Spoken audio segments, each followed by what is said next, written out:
Hello à toutes, j'espère que vous allez bien. Aujourd'hui, on se retrouve pour une nouvelle vidéo que j'avais hâte de vous tourner parce que depuis le temps que j'ai cette petite merveille avec moi, elle est dans sa boîte. J'avais vraiment envie de vous tourner une vidéo et d'immortaliser en fait mon achat.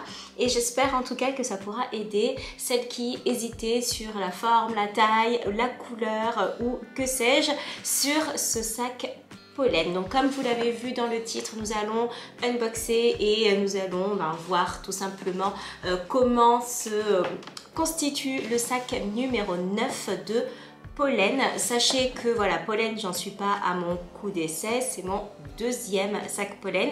Vous aurez remarqué que j'ai dit deuxième et pas second, donc ça veut dire qu'il y aura potentiellement un troisième sac pollen, je ne sais pas encore. Pour rappel, je possède le sac pollen numéro 7 en camel cuir grainé. Donc voilà, pour celles que ça pourrait intéresser, ce n'est pas le format mini, hein, c'est la grande version pour celui-ci. C'est vrai que le jour de l'achat de mon premier pollen, j'avais hésité entre le numéro 7 et le numéro 9. Je voulais commencer par un sac beaucoup plus classique, ce que je peux vous conseiller si toutefois vous avez envie d'acheter un sac dans une enseigne que vous aimez et que vous savez que vous allez de toute façon aimer tous les produits. Je préfère préconiser de commencer par un bien plus classique. Ensuite, vous pouvez vous faire plaisir sur un autre sac. Donc comme pour tout achat pollen, vous pouvez vous rendre en boutique. Il n'y a qu'une seule boutique dans Paris, rue Richelieu. Vous rentrez, vous essayez tous les sacs, vous demandez tous les coloris que vous voulez, vous essayez, vous prenez votre temps. Dès que vous êtes décidé sur votre achat, ils descendent, vous le cherchez en réserve, ils vous le montrent, vous pouvez l'inspecter et une fois que vous êtes OK, vous pouvez passer en caisse. Donc il vous le réemballe, vous l'achetez et ensuite vous rentrez chez vous avec votre précieux sésame. Donc vous l'avez dans une boîte comme celle-ci, classique certes, mais vraiment voilà, très chic, avec juste écrit pollen, sans fioriture.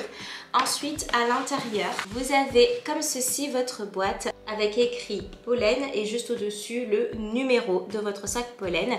Il s'agit pour le mien du numéro 9. J'espère que vous verrez bien parce qu'il y a une lumière incroyable à l'appartement aujourd'hui. Et là vous avez, comme la dernière fois, un joli papier de soie qui vient en fait protéger votre sac. Et à l'intérieur, vous avez le pochon du sac. Donc ça c'est chouette. Ce qui est vraiment génial, c'est que tous vos sacs, une fois que vous avez terminé de les porter, vous pouvez les ranger dans votre dressing, placard, endroit où vous mettez vos sacs. Vous pouvez les ranger dans leur pochon pour bien les protéger et ça c'est très important. Voici le pochon qui m'a l'air d'être en 100% je pense coton, enfin vraiment la matière est très agréable. Et voici la petite merveille, il s'agit du numéro 9 en teinte blush, donc on est en teinte rose. Donc c'est un très joli rose qui n'est pas rose un petit peu bonbon sucé 3 fois, on est sur un rose qui est bien assumé et qui n'est pas un rose poupée, un rose joué. C'était vraiment ce que je ne voulais pas et ce que je ne souhaitais pas. J'avais vraiment peur que mon sac à main fasse trop jouet pour enfants, déjà par sa petite taille et en plus il avait une couleur trop rose, c'est vraiment quelque chose qui me faisait un petit peu peur. Donc l'amoureux m'a bien rassurée, j'ai choisi vraiment la couleur pour laquelle j'étais venue, une couleur qui fasse été, qui soit quand même assez clair mais qui ne soit pas dans un rose trop criard, quelque chose qui reste quand même assez nude, assez neutre et très facile à porter. Donc voilà, ce qu'il y a de remarquable sur ce sac, c'est vraiment le pliage. Et ce que m'expliquait l'une des vendeuses présentes, c'est que c'est le sac le plus difficile à faire de toute la maison pollen à cause justement de ce pliage si particulier en fait, que ce soit au niveau de l'anse ou que ce soit vraiment au niveau du sac en lui-même. Je ne connais pas par cœur les dimensions du sac, donc je vais vous les donner pour ce format mini. Donc sachez qu'il existe une version plus grande évidemment et une version toute petite dans laquelle vous ne pouvez rien mettre que des pièces et qui se porte un petit peu à la façon d'un Jacquemus, comme plus un bijou, un porte-monnaie qu'autre chose. Donc voilà, il existe vraiment une taille en dessous toute petite ou une taille plus grande si vous avez vraiment besoin que votre sac à main puisse contenir beaucoup plus de choses. En termes de détails, cuir de veau pleine fleurs grainées, fabriqué à la main en Espagne, livré avec pochon et boîte pollen, doublure 100% coton, fermeture aimantée, bandoulière amovible et ajustable de 98 à 119 cm, dimension 14 x 24,5 x 13,5, dimension avec lance 24,5 x 23,5 x 13,5 pour un poids de 430 grammes et il existe en plusieurs couleurs évidemment comme tous les sacs pollen, que ce soit camel, en gris, en noir, en bordeaux, en craie ou alors en blush. Donc là voilà pour la teinte blush. On est sur un sac à main qui n'est pas très grand, mais j'ai fait le test en boutique et on va faire le test juste après. On va pouvoir quand même y ranger pas mal de petites choses. Donc, comme vous l'avez entendu, on est sur une fermeture ici aimantée et vous avez la bandoulière évidemment qui est fourni avec. Donc le voici d'un petit peu plus près. Vous avez le pollen écrit juste là.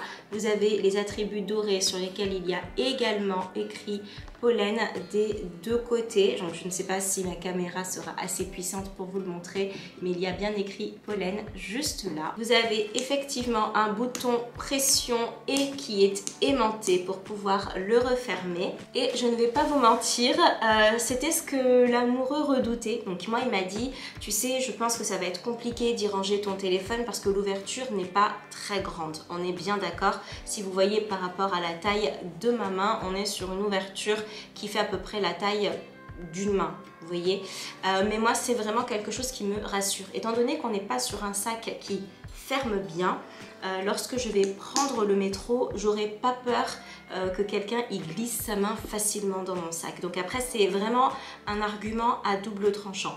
Soit vous voulez quelque chose qui ferme complètement et auquel cas ce n'est pas le sac que je vous conseille, bien que si quelqu'un veut essayer de glisser sa main, ça risque d'être compliqué quand même de sortir quelque chose du sac. Si comme moi vous prenez très régulièrement les transports et vous avez un petit peu peur qu'on y mette la main, il n'y a aucun problème avec celui-ci. Je vais vous le montrer porté, je vais juste rajouter les bandoulières pour que vous puissiez avoir une idée en fait du sac porté et du gabarit qu'il peut avoir lorsqu'il est porté en version mini. Je fais 1m60 et je fais une taille 34. Donc voilà, je suis quand même un petit gabarit, je suis une petite personne. Donc c'est la raison pour laquelle c'est vrai que je n'ai jamais de sac qui soit beaucoup trop gros et je vais vous comparer avec le classique numéro 7 si toutefois vous l'avez aussi. Voilà la taille qu'il a portée au bras. Hop là, versus celui-ci. Donc comme ça vous avez à peu près une idée. Hop. La couleur est juste superbe. Hop. Donc voilà la taille qu'il a lorsqu'il est porté en bandoulière.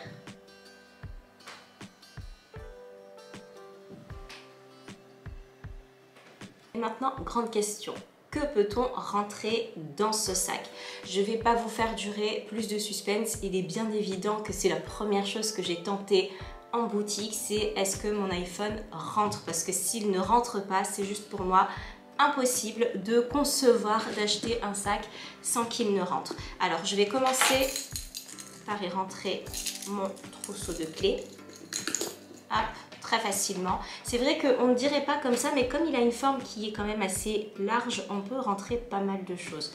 Donc les clés, je vais rentrer ensuite mon porte-carte, vous le savez. Hop, donc à rentrer à la verticale avant de l'incliner juste après. Donc hop là, c'est rentré. Et maintenant, mon iPhone, toujours pareil, à la verticale. Sachez pour celles qui ne me suivent pas que c'est le 13 Pro Max.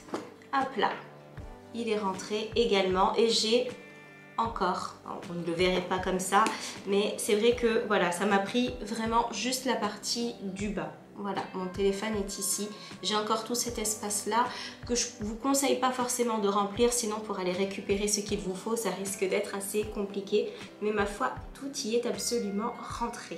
J'aime beaucoup les sacs de chez Pollen. C'est vrai que j'ai fait énormément de boutiques pour trouver des sacs à main premium à prix vraiment abordable pour une qualité de sac à main. Et pour moi, Pollen sont vraiment ceux qui arrivent à allier qualité de sac à main, prix abordable, bien qu'il faut cagnotter quand même pour pouvoir s'en procurer un, avec vraiment un goût pour l'élégance, le chic. Ce sont vraiment des sacs qui sont très très beaux et ce sont des sacs que pourrait faire vraiment une marque de luxe et des sacs qui n'ont rien à envier à une maison de luxe. C'est vraiment le type de sac avec lequel vous pouvez faire un très long bout de chemin, avec des formes qui sont à la fois très modernes mais qui peuvent complètement durer dans le temps. Et bien voilà, cette vidéo est désormais terminée. J'espère qu'elle vous a plu et que vous avez passé un bon moment en ma compagnie. S'il vous reste un petit peu de temps, n'hésitez pas à regarder l'une de mes dernières vidéos que je vous mets juste ici